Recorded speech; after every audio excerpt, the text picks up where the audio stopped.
बिस्मिल्लाहिर्रहमानिर्रहीम। अस्सलाम वालेकुम। पाकिस्तान फ्रंट में सलमान। मुस्लिम लीग नून ने ज़िमनी इंतखाबात में मैदान मार लिया। कौमी असम्बली और पंजाब असम्बली की 6 नशिस्तों पर नून लीग के उम्मीदवार कामयाब हो गए। पंजाब असम्बली की एक नशिस्त पीपल्स पार्टी के नाम रही, लेकिन कौमी असम्बली की 2 नशिस्तों पर उनके उम्मीदवार अवामी एतमाद हासिल करने में नाकाम रहे। ज़िमनी इलेक्शन की अहम बात यह रही कि नून लीग ने पीटीआई की छोड़ी हुई तमाम नशिस्तें जीत ली। पीटीआई खैबर पख्तूनख्वा में उमर अयूब और पंजाब में मियां अजहर की खाली नशिस्तें बचाने में नाकाम रही। NA-18 हरिपुर में कांटे का मुकाबला हुआ। नून लीग के बाबर नवाज खान ने उमर अयूब की अहलिया शहरनाज को 51,000 से ज्यादा वोटों से शिकस्त दी। ज़िमनी इलेक्शन की एक खास बात यह है कि एक तरफ पीटीआई NA-129 और NA-18 में शिकस्त पर धांधली और मैच फिक्सिंग के इल्जाम लगा रही है, तो वहीं नून लीग की इत्तेहादी People's Party NA-185 DG Khan के नतायज पर इसी किस्म के सवालात और एतराजात उठाती नजर आती है। NA-18 में शिकस्त पर पीटीआई तकसीम नजर आती है। उमर अयूब और पीटीआई की मकामी क़यादत इलेक्शन कमीशन और इंतखाबी अमले पर धांधली के इल्जाम लगा रहे हैं।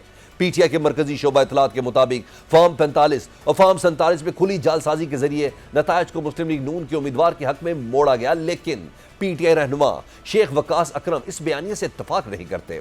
एक टीवी इंटरव्यू में शेख वकास अकरम ने तस्लीम किया कि NA-18 में उनकी उम्मीदवार को शिकस्त हुई। हम अवाम का यह फैसला तस्लीम करते हैं। शेख वकास अकरम ने कहा कि ऐसा पहली बार नहीं हुआ, इससे पहले हम बाजोड़ का ज़िमनी इलेक्शन भी हार चुके हैं। शेख वकास अकरम कहते हैं कि इंतखाबी नतायज इस बात का सबूत है कि पीटीआई की सूबाई हुकूमत इंतखाबी अमल में मुदाखलत नहीं करती।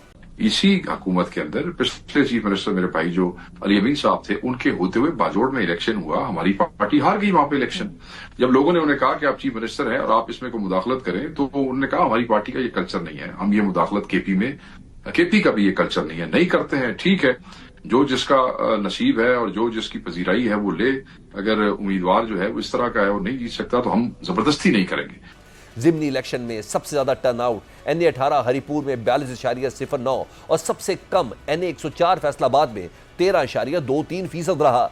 तजियाकार कम टर्नआउट को सिस्टम पर अवाम की अदम एतमाद से जोड़ रहे हैं। दूसरी तरफ बाज तजियाकारों का कहना है कि ज़िमनी इलेक्शन की अहम बात यह है कि इसके नतीजे में नून लीग की नशिस्तें ही नहीं, इसके वोट भी बढ़े हैं। रही बात टर्नआउट कम होने की, तो यह भी हकीकत है कि ज़िमनी इंतखाबात में टर्नआउट 25 से 30% ही रहता है। इंतखाबी नतायज को देखें तो हैरान कुन तौर पर मुआशी मसाइल और तबाहकुन सैलाब के बाद भी अवाम ने नून लीग की कारकर्दगी पर एतमाद का इजहार किया है। वज़ीर आला पंजाब मरियम नवाज ने ज़िमनी इलेक्शन के नतायज को अवामी रेफरेंडम करार दिया है। कहती है पीटीआई वाले बताएं कि मकबूलियत के दावे कहां गए, परफॉर्मेंस से बेहतर कोई बयानिया हो ही नहीं सकता, जमीन पर काम ही नहीं होगा तो बयानिया क्या करेगा। मरियम नवाज ने कहा कि इलेक्शन का बाइकआउट तब होता है जब आपको हार का यकीन हो। पीटीआई का इलेक्शन बाइकआउट की बात करना मुनाफिकत है। कभी इतनी मुनाफिकत नहीं देखी कि हार गए तो बाइकआउट था। पंजाब में पीटीआई का मौकफ है कि हुकूमती मशीनरी की वजह से उन्हें NA-129 के इलेक्शन में शिकस्त हुई, लेकिन NA-18 हरिपुर जहां तमाम जमीनी हकायक पीटीआई के हक में थे, वहां भी इसे शिकस्त हुई। उमर अयूब जिन्होंने हमाद अजहर की तरह जिद करके इलेक्शन लड़ा और भरपूर तरीके से लड़ा, अब यह हकीकत है कि NA-18 में उमर अयूब की अहलिया शहरनाज को शिकस्त हुई है। तमाम तर बयानिए के बावजूद नून लीग के बाबर नवाज फाते रहे हैं। उन्होंने 51,558 वोटों के फर्क से पीटीआई की हिमायत याफ्ता उमर अयूब की अहलिया शहरनाज के खिलाफ कामयाबी हासिल की है। यही नहीं, NA-18 में पीटीआई के वोट कम और नून लीग के बढ़ भी गए हैं। उमर अयूब 8 फरवरी को इस हल्के से 1,92,948 वोट लेकर जीते थे, लेकिन सिर्फ 1.5 साल बाद यहां पीटीआई के वोटों में 72,738 की कमी रिकॉर्ड की गई है। उमर अयूब की अहलिया शहरनाज ज़िमनी इलेक्शन में सिर्फ 1,20,220 वोट ले सकी हैं, जबकि नून लीग के बाबर नवाज जिन्हें 8 फरवरी को 1,12,399 वोट मिले थे, वो 1,63,996 वोट लेकर जीत गए हैं। यानी पीटीआई उमर अयूब का गढ़ समझे जाने वाले हल्के में नून लीग के वोटों में 51,598 का इजाफा हुआ है। नून लीग का दावा है कि बाबर नवाज की कामयाबी पीटीआई के बयानी की शिकस्त और नून लीग की कारकर्दगी की फतह है। यही वजह है कि 8 फरवरी 2024 के मुकाबले में 51,000 वोटर्स ने नून लीग पर एतमाद का इजहार किया है। NA-18 में पीपल्स पार्टी की इरम फातिमा 7,147 वोट लेकर चौथे नंबर पर है। दूसरे अल्फाज में हरिपुर में पीपल्स पार्टी तो मुकाबले में दूर दूर तक नहीं थी। कौमी असम्बली का दूसरा हल्का NA-129 लाहौर था, जहां पीटीआई ने एलानिया ज़िमनी इलेक्शन लड़ा। यहां भी पीटीआई के वोटों में 75,000 की कमी देखी गई। 8 फरवरी के इंतखाबात में NA-129 से पीटीआई के मियां अजहर 1,03,718 वोट लेकर कामयाब हुए थे, लेकिन ज़िमनी इलेक्शन में मियां अजहर मरहूम और हमाद अजहर के करीबी अजीज अरसलान चौधरी सिर्फ 29,099 वोट ले सके। यकीनन इसकी एक वजह कम टर्नआउट है, जिसका असर नून लीग के वोटों पर भी पड़ा है। एनए 129 में कम टर्नआउट की वजह से नून लीग को भी कम वोट मिले हैं, लेकिन ये तनासुब पीटीआई के मुकाबले में कम है। 8 फरवरी के इलेक्शन में नून लीग के हाफिज नुमान 71,000 वोट ले सके थे। हाफिज नुमान ज़िमनी इलेक्शन में 63,441 वोट लेकर जीत तो गए, लेकिन उनके वोट पहले के मुकाबले में 8,000 कम है। ये बात नून लीग के लिए भी लम्हा फिक्रिया होनी चाहिए। एनए 129 की नशिस्त मियां अजहर के इंतकाल की वजह से खाली हुई थी। पीटीआई और हमाद अजहर को यकीन था कि हमदर्दी और सिस्टम से नफरत उन्हें वफाकी और पंजाब में नून लीग की हुकूमत के बावजूद तारीखी कामयाबी दिलाएगी, लेकिन मामला उलट हो गया। माजी में हमने देखा था कि 2021 में पीटीआई के दौर में नून लीग की नौशीन इफ्तिखार ने उस वक्त की हुकूमत की तमाम तर धांधलियों के बावजूद अपने वालिद के इंतकाल से खाली होने वाली नशिस्त जीती। एनए 75 डस्का में नून लीग की जीत पर पीटीआई की जानिब से कहा गया कि हमदर्दी के वोट की वजह से नौशीन इफ्तिखार जीत गई, लेकिन एनए 129 में हमें ऐसा नजर नहीं आया। यूं लगता है कि नून लीग का वोटर फिर भी निकला, लेकिन पीटीआई के वोटर ने सिस्टम पर ही नहीं, पीटीआई की सियासत पर भी अदम एतमाद कर दिया है। एनए 129 के इंतखाबी नताइज पर भी पीटीआई की जानिब से सवालात उठाए जा रहे हैं। हमाद अजहर और पीटीआई की क़यादत टर्नआउट में अचानक से 5 से 18.67% पहुंचने को शक की निगाह से देखते हैं। पीटीआई का इल्जाम है कि नताइज के साथ साथ छेड़छाड़ की गई है, लेकिन इलेक्शन कमीशन और नून लीग इन इल्जामात से इत्तफाक नहीं करते। लाहौर की सियासत पर गहरी नजर रखने वाले सियासी तज्जियाकारों का मानना है कि लाहौर वाले ज़िमनी इलेक्शन में वोट डालने के लिए कम ही निकलते हैं। 2018 में जब पीटीआई के डंका पूरे मुल्क में बज रहा था, उस वक्त भी एनए 124 में टर्नआउट 22.9% और एनए 131 में 31.76% था। नाकदीन कहते हैं कि पीटीआई ने हालात को देखते हुए बज़ाहिर अपने 2 मजबूत समझे जाने वाले हलकों में इलेक्शन लड़ा। पीटीआई को उम्मीद थी कि हम एनए 18 हरिपुर और एनए 129 लाहौर का इलेक्शन जीत जाएंगे। ऐसा होता तो पीटीआई इन दोनों हलकों के नतायज की बुनियाद पर दावा करती कि अवाम ने नून लीग और हुक्मरान इत्तेहाद को मुस्तरद कर दिया है, लेकिन दोनों हलकों के नतायज ने उनकी उम्मीदों पर पानी फेर दिया है। तज्जियाकार ये भी कह रहे हैं कि पीटीआई की 2 रुखी सियासत से इसका वोटर नाराज है, जिसका इज़हार दोनों हलकों के नतायज से होता है। एक ख्याल यह है कि एनए 18 और एनए 129 में पीटीआई के वोटर ने पार्टी पॉलिसी के खिलाफ इलेक्शन लड़ने की जिद पर अदम एतमाद किया है, जिसकी वजह से दोनों हलकों में पीटीआई के उम्मीदवारों के वोट कम हुए। अगर पीटीआई पूरे जज्बे से इलेक्शन लड़ती तो नतायज मुख्तलिफ हो सकते थे। 8 फरवरी और 23 नवंबर के इलेक्शन के टर्नआउट का मुआवजा करें तो एनए 18 की हद तक दिलचस्प हकायक तो सामने आते हैं। पीटीआई की क़यादत को चाहिए कि वो अपनी पॉलिसियों में यकसुई लाए। पीटीआई ने अपने आधा तीतर और आधा बटेर वाली हिकमत अमली ना बदली तो इसे मजीद सियासी नुकसान उठाना पड़ सकता है, जिसका इजहार वोटर्स ने एनए 18 और एनए 129 में कर दिया है। 8 फरवरी के इंतखाबात में एनए 18 हरिपुर में टर्नआउट 49% से ज्यादा था, जबकि 23 नवंबर को यह 42.09% रहा, जिससे जाहिर होता है कि एनए 18 का ज़िमनी इलेक्शन दोनों जमातों और उनके कारकुनों ने भरपूर अंदाज पे लड़ा। यह मानना होगा कि नून लीग अपने वोटर्स को निकालने में कामयाब रही, लेकिन पीटीआई के वोटर ने किसी हद तक पुलिस स्टेशन ना पहुंचकर पार्टी क़यादत की पॉलिसी पर अदम एतमाद किया। फैसलाबाद से कौमी असम्बली की 2 नशिस्तों पर भी नून लीग के उम्मीदवार कामयाब हुए। एनए 96 में तलाल चौधरी के भाई बिलाल बदर 93,009 वोट लेकर कामयाब हुए। 8 फरवरी के इलेक्शन में इसी नशिस्त पर सीट एडजस्टमेंट के नतीजे में नवाब शेर वसीर नून लीग के उम्मीदवार थे। इलेक्शन हारने के बावजूद उन्होंने 92,504 वोट लिए थे। इस बार टिकट ना मिलने की वजह से वो आज़ाद हैसियत में मैदान में उतरे और सिर्फ 26,483 वोट ही ले सके। यूं इस हल्के में नून लीग का वोट बैंक न सिर्फ बरकरार रहा, बल्कि इसमें मामूली इजाफा भी हुआ। अगर नवाब शेर वसीर के ज़िमनी इलेक्शन के हासिल करदा वोटों का हिसाब लगाएं तो 8 फरवरी का इलेक्शन शेर के निशान पर 66,021 वोट पड़े थे। दूसरी जाने इलेक्शन कमीशन ने एनए 96 फैसलाबाद में नून लीग उम्मीदवार मोहम्मद बिलाल चौधरी की कामयाबी का नोटिफिकेशन रोक लिया है। इलेक्शन कमीशन में वजीर मुमलिकत तलाल चौधरी के खिलाफ ज़ाब्ता अखलाक की खिलाफ वर्जी के केस की समाअत हुई। चीफ इलेक्शन कमीशन ने कहा कि तलाल चौधरी एक ऐसे उम्मीदवार के जलसे में शरीक हुए जो अब कामयाब उम्मीदवार बन चुका है। चीफ इलेक्शन कमीशन ने कहा, अभी हम तलाल चौधरी को नाअहल नहीं करते, अगली पेशी तक कामयाब उम्मीदवार का नोटिफिकेशन जारी ना किया जाए। हल्का एनए 185 डेरा गाजी खान भी नून लीग के नाम रहा। यह गैर हतमी गैर सरकारी नताइज के मुताबिक नून लीग के महमूद कादिर खान 82,416 वोट हासिल करके कामयाब हुए, जबकि पीपल्स पार्टी के दोस्त मोहम्मद खोसा 49,262 वोट लेकर दूसरे नंबर पर रहे। इस हल्के में भी नून लीग के वोटों में इजाफा रिकॉर्ड किया गया। पीटीआई के मैदान में ना होने से मुकाबला नून लीग और पीपल्स पार्टी में था।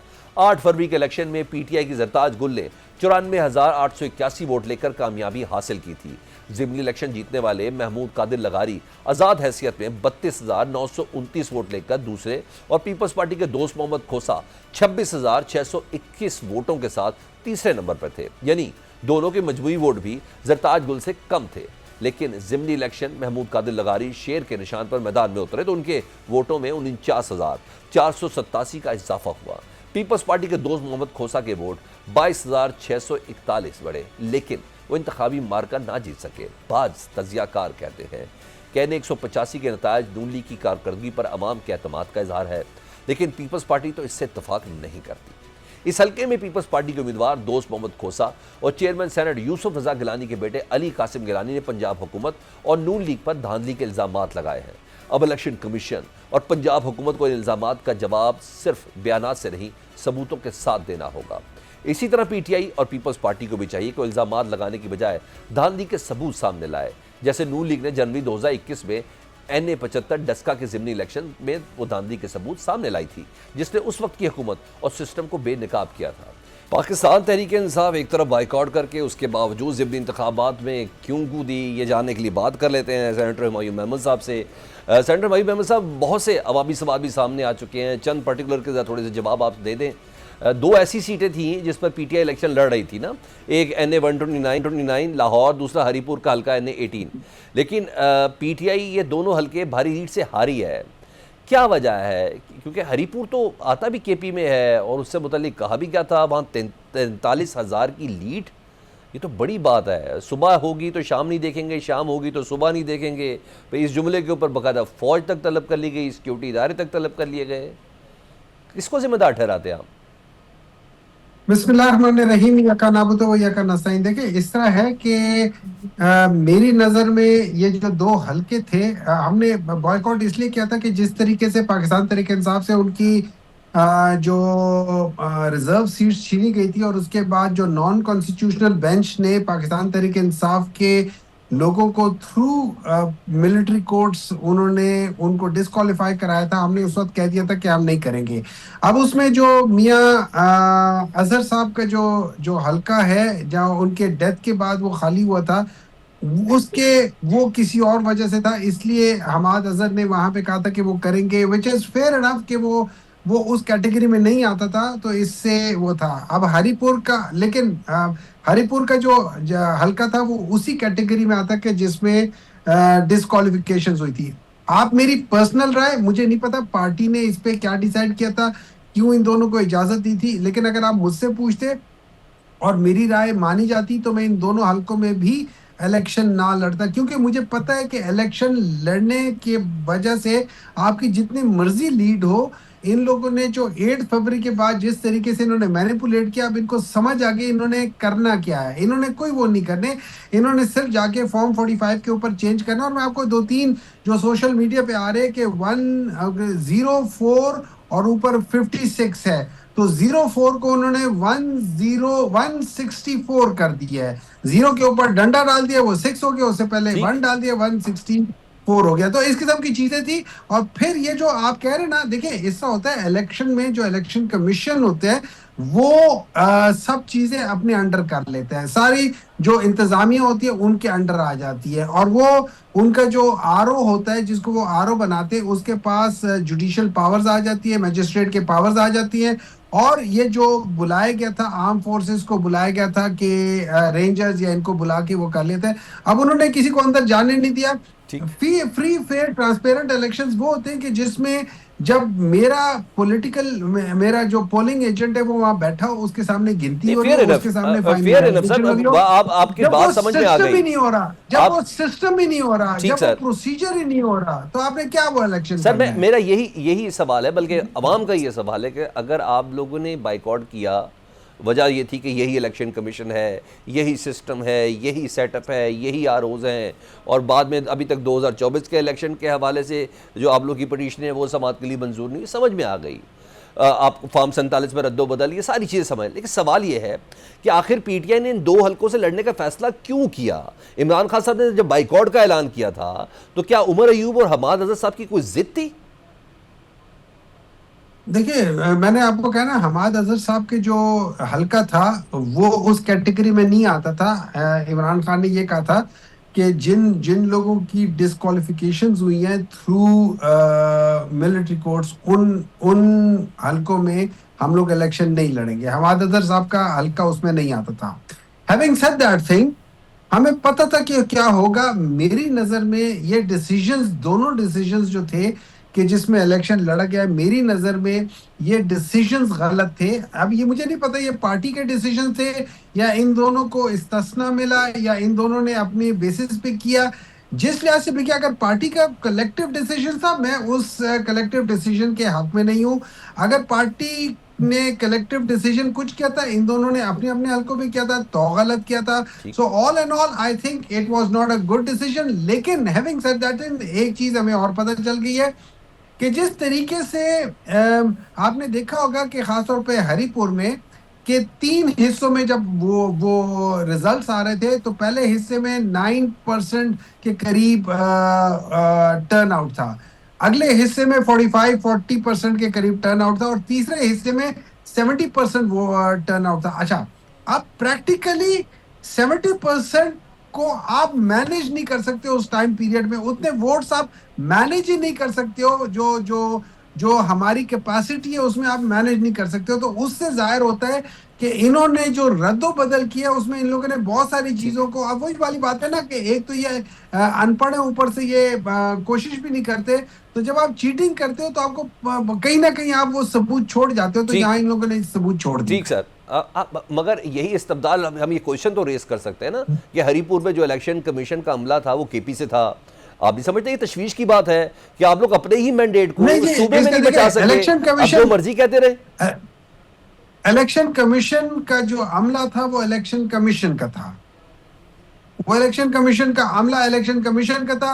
इलेक्शन कमीशन जो जो पोलिंग बूथ से उन सब के इर्द गिर्द और अंदर आपके पास रेंजर्स थे, और कुछ लोग कुछ कहते हैं, कुछ लोग कुछ कहते हैं। चूंकि मैं वहां था नहीं, मैं उस पर कर नहीं सकता हूँ, लेकिन कुछ तस्वीरें ये आई थी कि वहां पे जब अंदर रेंजर्स थे तो वहां पे किसी और पॉलिटिकल पार्टी के लोग नहीं थे सिवाय पीएमएलएन के, बाद लोग बैठे हुए थे। अब ये लोग कहते हैं कुछ सोशल मीडिया पे, कितना सच है कितना झूठ है, सबूत रखेंगे सर आप लोग। तस्वीरें कुछ आ रही थी सर, अब आपके इस्तदलाल को अगर सही माना जाए, क्योंकि पीपल्स पार्टी भी यही कह रही है कि जी हमारे यहाँ साथ भी यही धांधली हुई, आप भी ये कह रहे हैं, तो आप लोग कुछ सबूत सामने रखेंगे जिस तरह हम 2021 में डस्का इलेक्शन पे रखेंगे? मेरे नजर में सबूत रखने का कोई फायदा नहीं है। जहां पे सबूत है उन्होंने क्या कर लिया है। जो इस्लामाबाद के 3 हलके उनमें जिसमें हमारे साथ एक और कैंडिडेट है, वो खुद कहते कि यार मेरे भी उसमें यही लोग थे, ये पीटीआई जीतती हुई थी मेरे हिसाब से भी और मेरे फॉर्म 45 के लिहाज से भी। तो उधर कुछ नहीं हुआ तो आगे क्या होगा? तो मेरे ख्याल में इन चीजों के सबूतों पे मत जाए, सबूत बहुत सारे हैं। लेकिन वही वाली बात है कि जब आप एक गलत काम करने पे आ जाए और अल्लाह ताला आपके दिलों में मोहर लगा ले, तो आप बस कोशिश करें कि आपकी कब्र जो है ना वो आपके लिए आसानी कर दे, वरना बहुत मुश्किल है कि आप उधर से निकल जाएं बड़े आराम से। अच्छा, ये बता दें, कल सुहेल अफरीदी साहब चीफ इलेक्शन कमिश्नर के सामने पेश हो रहे हैं, क्योंकि वकील पेश हुए थे, उन्होंने कहा नहीं, ज़ाती हैसियत में आए। वो उनकी मर्जी है, मैं उसके बारे में I am not his spokes person. उनकी मर्जी है, वो पेश होते हैं नहीं पेश होते हैं इलेक्शन। मेरे लिहाज से तो ये इलेक्शन कमिश्नर जो है ना, he is such a biased man. I don't think so कि you know he is a kind of person कि जहाँ पे अगर आप पेश होंगे तो आपको पता होगा कि आपके साथ कोई इंसाफ होगा। ही is a biased man and I am sorry, लेकिन जितना कंट्रोवर्शियल इन्होंने अपने दौर में इलेक्शन कमीशन को कर दिया, जितना गंदा नाम इलेक्शन कमीशन को इन्होंने दे दिया है, जितनी जुल्म इलेक्शन कमीशन के साथ इन्होंने किया है, अल्लाह माफी दे, मैं समझ आती कि how would he justify in front of अल्लाह। ठीक, पाकिस्तान तहरीक इंसाफ का इंटरनल सर्कल, पाकिस्तान तहरीक इंसाफ के इस फैसले पे कि ज़िमनी इंतखाबात में धांधली हुई नहीं हुई, इलेक्शन कंटेस्ट करना था नहीं करना था, इससे मुतल्लिक हमें आगाह कर रहे थे सेनेटर हुमायूं महमूद साहब। बहुत शुक्रिया। पाकिस्तान फ्रंट इस ब्रेक के बाद। ज़िमनी इलेक्शन के नताज ने नून लीग को पीपल्स पार्टी के सहारे से आज़ाद तो कर दिया है। अब शहबाज शरीफ की वजारत उज़्मा बरकरार रखने के लिए नून लीग को पीपल्स पार्टी की हिमायत की जरूरत नहीं रहेगी। ज़िमनी इलेक्शन के बाद अदाद-ओ-शुमार से पता चलता है कि कौमी असम्बली में सादा अक्सरियत बरकरार रखने के लिए नून लीग का पीपल्स पार्टी पर इंहिसार खत्म हो गया है। नून लीग को 336 अराकीन पर मुश्तमिल कौमी असम्बली में पीपल्स पार्टी के बगैर दीगर इत्तेहादी जमातों को मिलाकर 170 अराकीन की हिमायत हासिल हो गई है। ज़िमनी इलेक्शन में 6 नशिस्तें जीतकर नून लीग की नशिस्तें 132 हो गई हैं। UMQM की 22, मुस्लिम लीग काफ की 5, इस्तेहकाम पाकिस्तान पार्टी की 4, मुस्लिम लीग ज़िया बाब नेशनल पार्टी की 1 और 4 आज़ाद अराकीन की हिमायत के साथ मजमूई तादाद 170 हो जाएगी, जबकि सादा अक्सरियत के लिए ईवान में 169 अराकीन दरकार होते हैं। एन उस वक्त जब ज़िमनी इलेक्शन में कामयाबी के बाद नून लीग को कौमी असम्बली में सादा अक्सरियत हासिल हो गई है, उधर चेयरमैन सेनेट सैयद यूसुफ रज़ा गिलानी ने नया पेंडोरा बॉक्स खोल दिया है। एक इंटरव्यू में सैयद यूसुफ रज़ा गिलानी ने दावा किया कि 8 फरवरी 2024 के इलेक्शन के बाद पावर शेयरिंग मुआहदे के तहत वज़ीर आज़म शहबाज शरीफ अगस्त 2026 में फारिग और बिलावल भुट्टो वज़ीर आज़म होंगे। उन्होंने नून लीग और पीपल्स पार्टी के दरमियान होने वाली खुफिया डील के बारे में क्या क्या इंकशाफात किए, पहले ज़रा खुद देख लें। क्या एक ऐसी कोई तजवीज़ आई थी कि मुस्लिम नवाज़ और Pakistan Peoples Party tenure half share कर लें, 2.5 साल की मुद्दत में रहें? यस, उसमें इत्तेफाक था और ये भी था कि प्राइम मिनिस्टर का भी ओहदा हाफ टर्म होगा और स्पीकर का भी हाफ होगा और फिर चेयरमैन सेनेट का भी हाफ होगा। तो फिर जब मुझे ऑफ़र की गई कि आप 6 साल के लिए स्पीकर बनना चाहते हैं, स्पीकर नहीं सेनेटर सर, या 3 साल के लिए, मैंने वो एग्रीमेंट पे ऑनर किया सर। मैंने 3 साल वाली सीट मैंने दी, सर। 6 साल वाली हमने राना महमूदुल हसन को दी। नहीं एग्जिस्ट तो पूरा एग्रीमेंट करता होगा, वो तो मुझे नहीं पता उस पर क्या लीडरशिप की बातें हो रही होंगी, मगर मैंने ये किया कि मैंने अपना टर्म हाफ वाला मैंने रख लिया। तजियाकारों का कहना है कि ज़िमनी इलेक्शन के नतायज के मौके पर चेयरमैन सेनेट यूसुफ रज़ा गिलानी का बयान इंतहाई अहम है।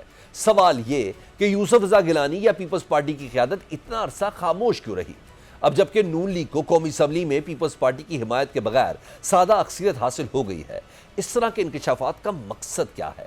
जब सदर मुमलिकत समेत मुल्क के तमाम अहम आइनी ओहदे बलोचिस्तान और आज़ाद कश्मीर की हुकूमतें पीपल्स पार्टी के पास हैं, इस तरह की किसी किस्म की अंडरस्टैंडिंग समझ से बालातर है। यूसुफ रज़ा गिलानी ये बात करके क्या हासिल करना चाहते हैं? कहीं ये पंजाब में स्पेस हासिल करने की कोई चाल तो नहीं? इससे पहले भी अहम बात यह है कि यूसुफ रज़ा गिलानी के इंकशाफात पर नून लीग खामोश क्यों है?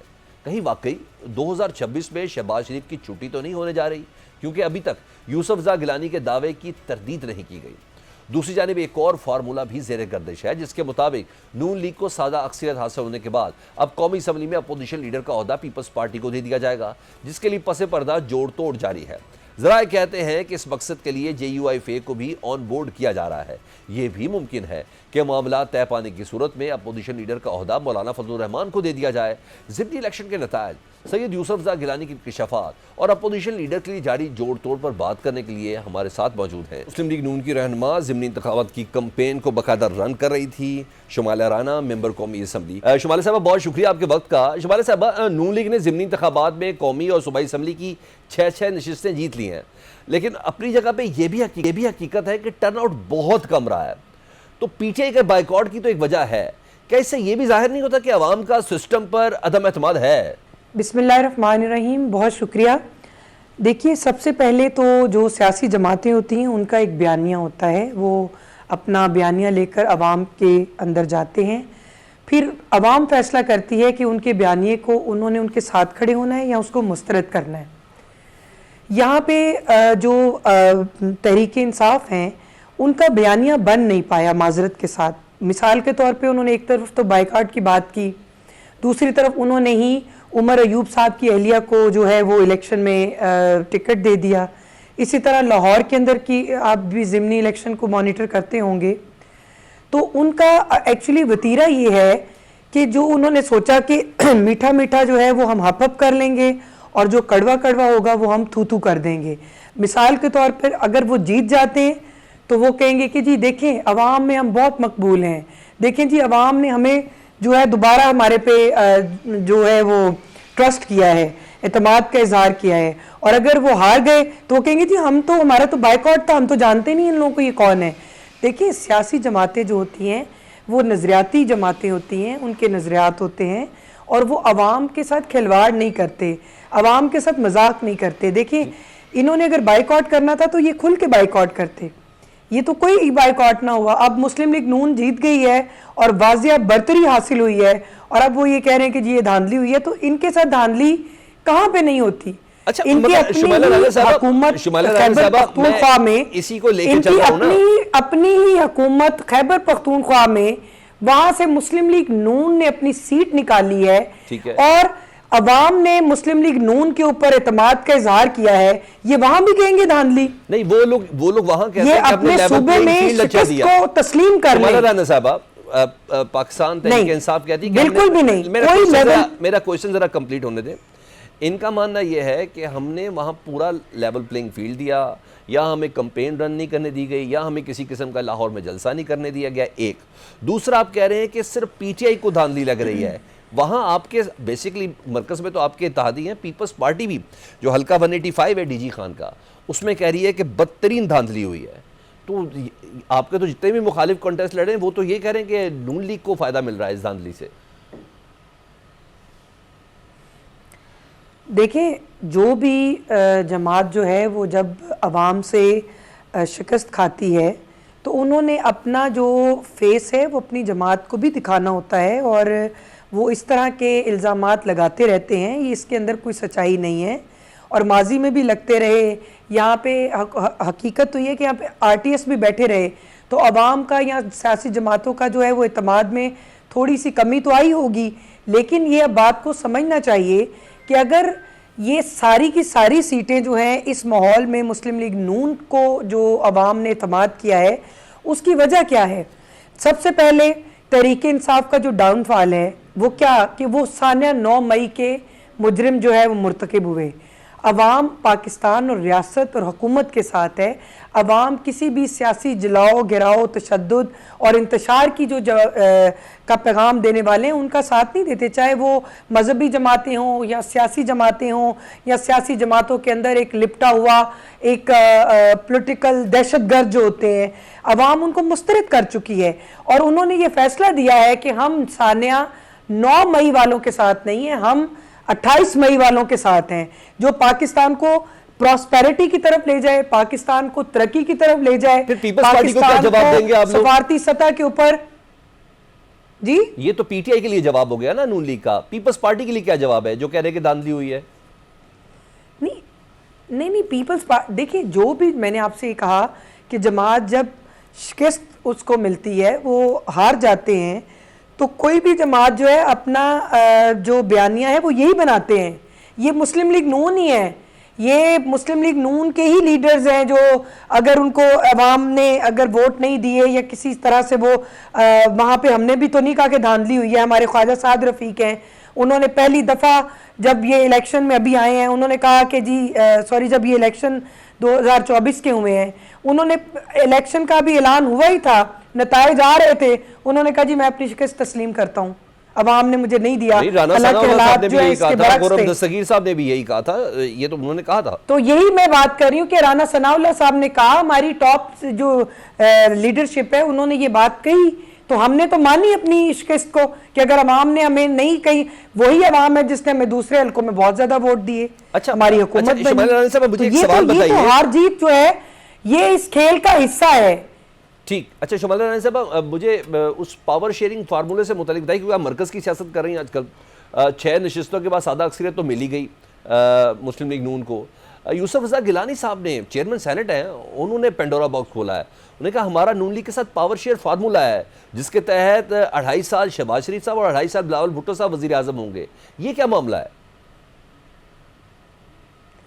देखिए अब हमें लेजिस्लेशन के लिए किसी भी सादा मतलब 2/3 मेजॉरिटी तो PMLN के पास है, ये एक हकीकत है। लेकिन हम अभी अपनी जो इत्तेहादी जमातें हैं जो हमारे साथ अलायंस में हैं, हमारे अलाइज हैं, उनको हम कभी भी डिस्टर्ब नहीं करेंगे, क्योंकि जमहूरियत के लिए सादा अक्सरियत होना या 2/3 मेजॉरिटी ज़रूरी नहीं है। जमहूरी अमल जब तक आप तमाम जमातों को साथ लेकर नहीं चलेंगे, जमहूरी अमल जो है वो आगे नहीं बढ़ेगा। तो हमारी इस तरह की बिल्कुल सोच नहीं है कि अब हमें 2/3 मेजॉरिटी मिल गई है और अब हम पीपल्स पार्टी से भी नाराज हो जाएंगे, हम MQM को भी नाला कर देंगे, ऐसा नहीं है। हम मौलाना फजलुर रहमान साहब को भी साथ लेके चलना चाहते हैं। हम पाकिस्तान में ऑपोजिशन जो तमाम जमातें हैं बशमूल तहरीक इंसाफ, हम सबको साथ लेकर चलना चाहते हैं। आपने वजीर आजम साहब का पिछले दिनों स्टेटमेंट सुना, उन्होंने कहा कि दहशत गर्दी में हमें सबको मिलकर ये जंग लड़नी होगी। वो मुआहदे से तो बताइए, आइए सब कोई एक मुआहदा दूसरे हुआ है को वैसे? और कोई पावर शेयरिंग के 2026 में बिलावल नहीं, साहब को दे बिल्कुल दिया भी जाएगा, ऐसा कुछ है? यूसुफ नहीं, रज़ा गिलानी ऐसा साहब कह ऐसा रहे हैं। कोई मुआहदा मेरी नज़र से गुजरा नहीं है जी। नहीं, ऐसा कोई मुआहदा मेरी नज़र से नहीं गुजरा और ना ही मेरी जमात के अंदर इसको डिस्कस किया गया है और ना ही हमें ये इसके मुतालिक मैं कुछ भी बात नहीं कर सकती। और मेरा नहीं ख्याल कि जो पॉलिटिकल जमातें हैं वो इस तरह की पावर शेयरिंग की आदत व मुरादे में है। ठीक, बहुत शुक्रिया, आदा बटेर नहीं होता। बहुत शुक्रिया। शुमाइला मेंबर कौमी असम्बली नून लीग से हमसे बात कर रहे थे। ज़िमनी इंतखाबात में पाकिस्तान पीपल्स पार्टी की टेक क्या है, रज़ा हारून साहब से बात कर लेते हैं। रज़ा साहब, ज़िमनी इंतखाबात में पीपल्स पार्टी सिर्फ PP की एक सीट यानी मुजफ्फरगढ़ वाली जीत सकी है और मायूस कुन कारकर्दगी की आप क्या समझते हैं, क्या वजह है? पहले तो PTI को पंजाब में पीपल्स पार्टी का मुतबादिल कहा जाता था ना, अब तो PTI ने भी बाइकआउट किया हुआ था, फिर क्यों नहीं पीपल्स पार्टी का पंजाब में कम बैक हुआ? मैं समझता हूँ कि यहाँ शायद वहाँ की लोकल लीडरशिप भी इस हवाले से वो शिकायत कर रही है कि उनको जो है फुल सपोर्ट नहीं दी गई। वरना मैं समझता हूँ कि कम से कम पीपल्स पार्टी को सारे हल्कों से अपने उम्मीदवारों को खड़ा करना चाहिए था। इलेक्शन की कैंपेन ऐसी होती है सलमान भाई कि उससे मास मोबिलाइजेशन का मौका मिलता है, आपको मास कैंपेनिंग का मौका मिलता है, उम्मीदवार उतरते हैं नीचे और वो जाकर जाते हैं अपने एक मौका मिलता है उनको कि अपने वोटर के साथ इंटरेक्ट कर सके। तो यकीनन एक बड़ी अपॉर्चुनिटी थी, इसको मैं समझता हूँ लूज किया पार्टी ने। मुकाबला करना चाहिए था और हर सीट पे मुकाबला करना चाहिए था। हमारा मुस्लिम लीग का मर्जर तो हुआ नहीं है, जब मर्जर नहीं हुआ है और सिर्फ एक इत्तेहाद है, उस इत्तेहाद में भी विफाक में हुकूमत में नहीं है, तो ये बिल्कुल सवाल दुरुस्त बनता है। और शायद कारकुनान की भी वहाँ अपने लीडरशिप से आज यही सवाल है ठीक कि हमें हर सीट पे इलेक्शन लड़ना चाहिए था। अब रज़ा साहब, एक और चीज़ भी है, इसको ज़रा एड्रेस कर दें। आप इत्तेहादी तो हैं, चाहे जिस तरीके से भी हो नून लीग के, ज़िमनी इंतखाबात में धांधली पर PTI जो मौक़िफ़ रखे हुए है, पीपल्स पार्टी का भी यही मौक़िफ़ है ना। 185 के हवाले से डेरा गाजी खान में धांधली हुई है, पीपल्स पार्टी ये कह रही है। तो क्या नून लीग ने PTI के साथ साथ आपके मैंडेट पर भी डाका मारा है? PTI हमारा तो चले वो जेन्युइन कंसर्न है कि हमने इलेक्शन में हिस्सा लिया हुआ था जीतने के लिए और नहीं, 2 हल्कों में तो PTI भी थी ना। PTI ने तो वैसे पार्टी इलेक्शन में हिस्सा ही नहीं लिया ना, सिवाय 2 सीटों के। और PTI का एक प्रॉब्लम ये रहा, और मैं समझता हूँ ठीक है, हमारे यहाँ इलेक्शन ऐसे ही होते हैं सलमान भाई, हमें इसको एक्सेप्ट करना चाहिए, उसमें बेहतरी लेकर आनी चाहिए, चाहे वो 2008 का इलेक्शन हो, 13 का हो, 18 को, इवन 24 का। और फिर अब ज़मीनी इलेक्शन उसी की कंटिन्यूएशन है ना, 10 का में इलेक्शन हो, वहाँ क्या हो जाता है। तो ये हमारा कोई एक निज़ाम ऐसा इलेक्शन का है कि हम एक फेयर रिजल्ट लेने के लिए जो है ना वो हमें लड़ना पड़ता है, इलेक्शन के बाद लड़ना पड़ता है, बजाय इसके हम इलेक्शन से पहले निज़ाम ठीक करें। हर पार्टी जो हारती है वो इलेक्शन हारने के बाद इसी तरह के इल्जाम लगाती है। लेकिन PTI के हवाले से मैं इतना जरूर कहूंगा कि मैं खुद कंफ्यूज था कि PTI कर क्या रही है। अगर वो सारी सीटों पे इलेक्शन नहीं लड़ रही, फिर 2 पे क्यों लड़ रही है? उन्होंने भी अपने वोटर को जो है ना वो बड़ा, मैं समझता हूँ, बड़ा कंफ्यूज रखा और मिक्स मैसेजिंग की है। ठीक, अच्छा, अब जबकि सादा अक्सरियत मिल गई, सिर्फ पीपल्स पार्टी अगर निकल जाए तो नून लीग और उनके इत्तेहादियों के साथ ना, तो पीपल्स पार्टी पे कम से कम किसी भी एक्ट ऑफ पार्लियामेंट पे कम से कम इन्हिसार नहीं है ना, वो ख़त्म हुआ है। वो ऐसे में चेयरमैन सेनेट है यूसुफ रज़ा गिलानी साहब, वो कहते हैं कि हमारा नून लीग के साथ पावर शेयर फार्मूला है जिसके तहत 2.5 साल शहबाज शरीफ और 2.5 साल बिलावल साहब वज़ीर आज़म होंगे। ये क्या बात है? इससे पहले कभी तो ये बात नहीं हुई और चेयरमैन सेनेट ये बात कर रहा है। गिलानी साहब को पता होगा बेहतर क्या है, लेकिन मैं समझता हूँ पावर शेयरिंग फार्मूला है, और पावर शेयरिंग फार्मूला जो है वो नंबर्स की बुनियाद पे नहीं है। ठीक है, एक उनको पास सादा अक्सरियत हो जाएगी अपने इत्तेहादियों के साथ, लेकिन इससे बढ़कर ये शेयरिंग है। ये शेयरिंग जो है मुल्की मामलात में है, 2 सूबों में पीपल्स पार्टी की हुकूमत है, और ऐसी गलती करके मैं समझता हूँ मुस्लिम लीग की क़यादत जो है वो इतनी मामला फहम होगी कि ऐसी गलती नहीं करेगी कि पीपल्स पार्टी के साथ कोई ऐसा स्टेप ले जाए। वरना फिर आपको पता है एक इक्वेशन नेचुरल बन जाती है कि दुश्मन का दुश्मन फिर दोस्त हो जाता है ना। ठीक, तो फिर PTI और पीपल्स पार्टी एक इक्वेशन बनती है। तो ऐसा नहीं हो सकता कि अपोजिशन लीडर की सीट खाली है तो बिलावल साहब को अब उसकी तरफ लाया जाएगा? ज़बरदस्त एक हुकूमत नून लीग की, अपोजिशन पीपल्स पार्टी की, बस फिर मज़े ही मज़े। वैसे मैं इसका तसव्वुर करूं, पार्टी की पॉलिसी तो मुझे नहीं पता, लेकिन मुझे तो बड़ी अच्छी सूरत लग रही है। लेकिन जाहिर है अच्छा। कि हालात देखते हैं, वक्त देखते हैं, और अभी तो ऐसी कोई बात है नहीं। लेकिन जी मैं समझता हूं कि बिलावल साहब जो इस वक्त भी हुकूमत की सपोर्ट करते हुए भी हुकूमत पे तनकीद से जो है ना वो चूकते नहीं। ठीक, बहुत शुक्रिया। पीपल्स पार्टी के रहनुमा रजा से बात कर रहे थे। पाकिस्तान फ्रंट इस ब्रेक के बाद दुबई एयर शो में तिजाज तैयारा गिरने, अफगानिस्तान, खैबर पख्तूनख्वा, बलूचिस्तान में प्रॉक्सीज की नाकामी पर भारतीय वजीर दिफा राजनाथ सिंह जहनी तवाजुन खो बैठे हैं। राजनाथ सिंह पाकिस्तान के खिलाफ सिंध में इंतशार के ख्वाब देखने लगे हैं। एक तकरीब से खिताब में भारतीय वजीर दिफा ने ऐसे हकायक बयान करने की कोशिश की जिनका तारीख से कोई ताल्लुक ही नहीं। राजनाथ सिंह बोले कि माजी में भी सिंधु देश की भारतीय साजिश को सिंध की अवाम ने न सिर्फ मुस्तरद बल्कि दफन कर दिया था। भारतीय क़यादत क्यों भूल जाती है कि 2007 में बेनज़ीर भुट्टो की शहादत के बाद पाकिस्तान खप्पे का नारा सिंध की सरजमीन से ही लगा था। यही नहीं, पाकिस्तान खप्पे का नारा लगाने वाला आज ईमान सदर में बराजमान है। राजनाथ सिंह और मोदी जान ले कि सदर मुमलिकत आसिफ अली जरदारी और पीपल्स पार्टी के होते हुए उनका यह ख्वाब कभी पूरा नहीं हो सकता। दूसरा, सिंध के भारत का हिस्सा बनने के ख्वाब देखने वाले राजनाथ सिंह क्यों भूल जाते हैं कि सिंध ही वो सूबा था जिसकी असम्बली ने सबसे पहले पाकिस्तान में शामिल होने की करारदाद मंजूर की थी। राजनाथ सिंह को ये याद करवाने के लिए कि पीपल्स पार्टी के सीनियर रहनुमा शेरी रहमान ने अपनी एक्स पोस्ट में लिखा कि भारतीय वजीर दिफा के सिंध से मुतल्लिक़ रिमार्क्स न सिर्फ तौहीन आमेज़ बल्कि तारीख से ऐसी बेअतनाई या लाइल्मी को जाहिर करते हैं जो खुद अपने ही नुकसान के मुतरादिफ है। वो या तो ये जानते नहीं या जानबूझकर भूल जाते हैं कि सिंध वो पहली सूबाई इकाई थी जिसने तकसीम और 1947 की आज़ादी से बहुत पहले पाकिस्तान में शमूलियत का ऐलान किया था। पाकिस्तान से यह तारीखी वाबस्तगी सिर्फ मुसलमान सिंधियों तक महदूद नहीं थी। शेरी रहमान ने कहा कि यह सिंध की सरकारी दस्तावेजी तारीख का हिस्सा है कि बरतानी राज के दौर में भी सिंध ने मुंबई प्रेसिडेंसी में शामिल होने के खिलाफ जिद्दोजहद की और 1 अप्रैल 1936 को इससे अलहदा हुआ। शेरी रहमान ने कहा है कि ऐसे सूबे के खिलाफ नस्ल कौम परस्ती का कार्ड खेलना, जो पाकिस्तान की सबसे बड़ी वफाकी जमातों में से एक पीपल्स पार्टी को मुसलसल वोट देता है, जिसकी क़यादत ने भारत में परवान चढ़ने वाली दहशतगर्दी और जंगों के खिलाफ जिद्दोजहद की है। शेरी रहमान ने कहा कि मिस्टर सिंह को चाहिए कि पहले अपने ही मुल्क के शुमाल मशरिकी हिस्सों के वसी गैर मुतमईन इलाकों पर तवज्जो दें और यह हकीकत भी समझें कि भारत का मकबूजा कश्मीर पर खुला और गैर कानूनी कब्जा कामयाब नहीं हो रहा, चाहे वहाँ 10 लाख सिक्योरिटी एहलकार ही क्यों ना तैनात हो।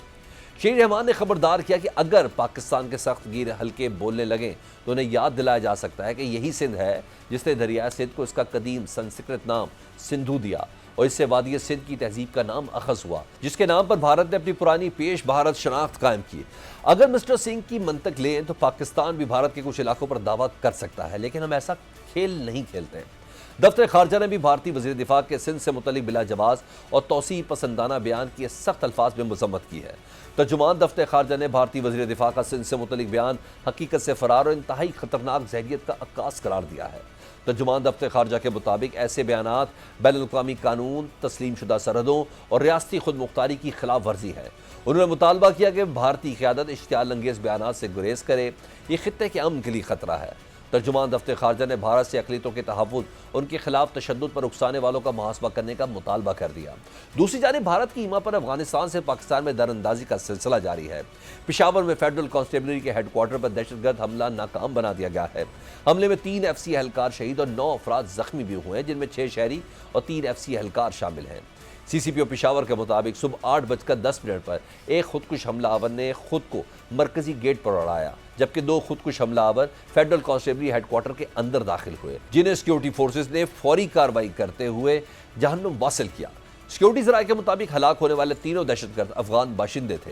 दूसरी जानिब बलूचिस्तान में भी दहशतगर्दी का बड़ा मंसूबा नाकाम बनाया गया है। ज़िला ज़ियारत में लीवीज़ और ज़िले इंतज़ामिया ने बरवक्त कार्रवाई करते हुए 5 दहशतगर्दों को गिरफ्तार किया है। गिरफ्तार दहशतगर्दों का ताल्लुक अफगानिस्तान से है। सिक्योरिटी फोर्सेज यकीनी तौर पर बलूचिस्तान और खैबर पख्तूनख्वा में भारतीय प्रॉक्सीज के खिलाफ बेहतरीन काम कर रही है। यही वजह है कि भारत भी अपनी साजिशी हिकमत अमली का रुख सिंध की जानिब मोड़ने का प्लान बना रहा है, जिसका इशारा राजनाथ सिंह ने अपने बयान में दिया है।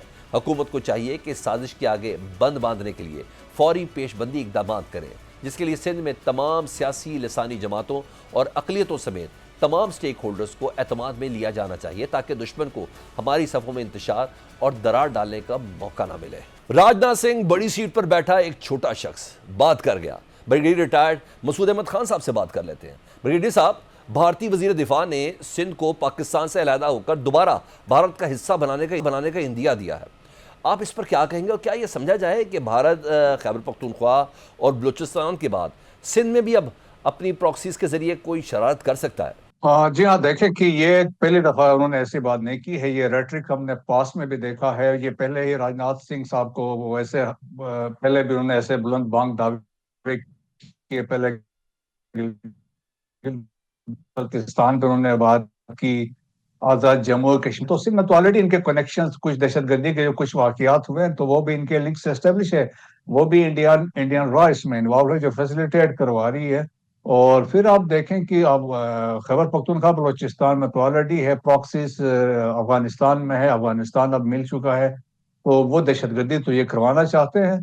तो उनका ये दावा तो देखें कि टोटल बेबुनियाद है और कोई बात बनती नहीं है। तो लेकिन एक डोमेस्टिक कंजम्पशन के लिए जब से उनकी ह्यूमिलिएशन हुई है, जो उनकी इंटरनेशनली एम्बेरसमेंट हुई है, और जिस तरह प्रेसिडेंट ट्रम्प ने बात की, अब रही सही कसर जो थी, last nail in the coffin, वो अभी रिसेंटली जब कांग्रेस में सिक्योरिटी और इकोनॉमिक कमेटी की रिपोर्ट सबमिट हुई है चाइना पे, तो उस पर उन्होंने कहा कि पाकिस्तान की वाज़े इसमें पाकिस्तान की जीत थी, बर्तरी हासिल थी।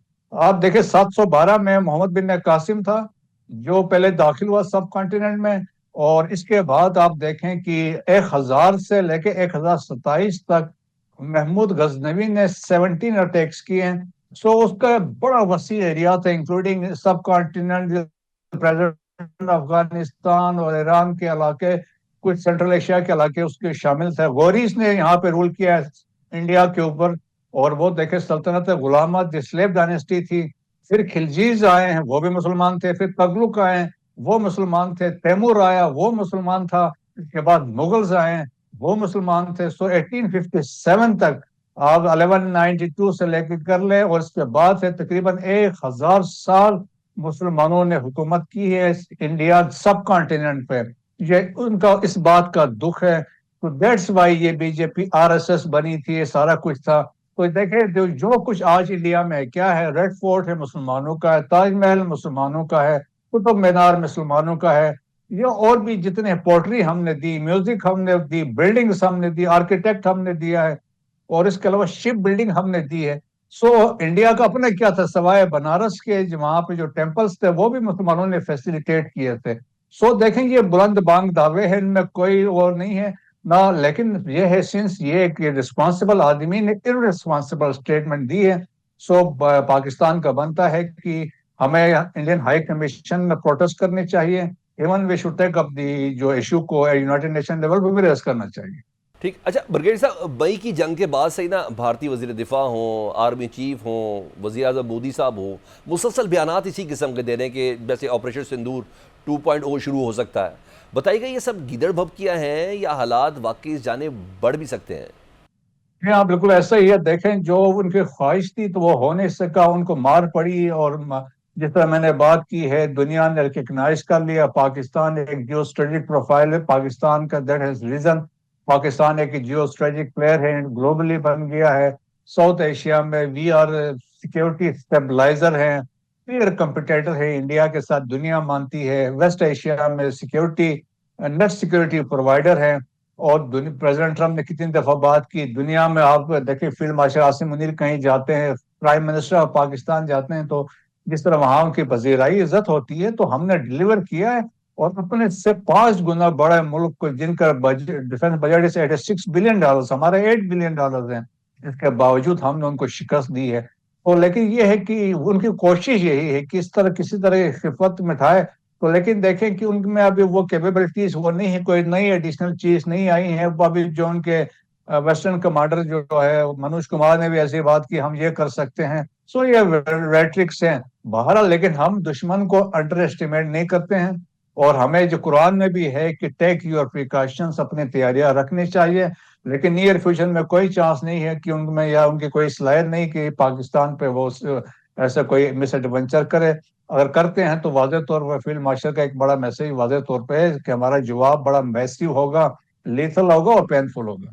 ठीक। अच्छा ब्रिगेडियर साहब, भारत की स्पॉन्सर्ड अफगान प्रॉक्सीज ने आज पेशावर में फेडरल कांस्टेबलरी पर भी हमला किया। हम मुसलसल देख रहे हैं कि भारत और अफगानिस्तान की कुर्बतें भी बढ़ रही है ना, तो तिजारत के लिए भी अब अफगानिस्तान भारत की तरफ ही देख रहा है। बताइएगा पाकिस्तान के दोनों महाजों पर क्या हिकमत अमली होनी चाहिए? लेकिन ये पाकिस्तान की हिकमत अली पहले से है और ये आज पहली दफा ऐसा नहीं हुआ है। ये 1950 से है कि उस वक्त से अफगानिस्तान इंडिया मिले हुए हैं, उन दोनों की कोशिश है और अभी भी ये कोशिश है। वो चाहते हैं कन्वेंशनली ईस्ट से इंडिया पाकिस्तान को प्रेस करे और वेस्ट से जो वेस्टर्न बॉर्डर से वहां से वो अनकन्वेंशनल डोमेन से पाकिस्तान को कंटेन किया जाए। तो लेकिन पाकिस्तान भी देखें तो वो अंडरस्टैंड करता है कि डायनेमिक्स को समझता है, हमें पता है हमने क्या करना है। तो हमें लेकिन ये है कि अफगान तालिबान रजीम जो है उनके लिए बहुत मुश्किलात आगे आने वाली है। जिस तरह के हालात वो डेवलप कर रहे हैं मुल्क के अंदर, देखें कि वहां पे पाकिस्तान पर फोर्स के हो सकता है, पॉसिबिलिटी फ्यूचर में हो सकती है। अगर ये हालात बरकरार रहते हैं तो we can create a buffer, जिस तरह तुर्किया ने नदरन सीरिया में जाके एक बफर क्रिएट करके बैठ गए थे, तो ताकि वो दहशतगर्दी उन्होंने किस तरह रोके, या फिर अफगानिस्तान के अंदर से लोग उठेंगे और आप देखेंगे फिर रजीम चेंज हो जाएगी। बहुत शुक्रिया। ब्रिगेडियर रिटायर्ड मसूद अहमद खान हमसे बात कर रहे थे। पाकिस्तान फ्रंट से सलमान हैदर को इजाजत दीजिए। अल्लाह हाफिज।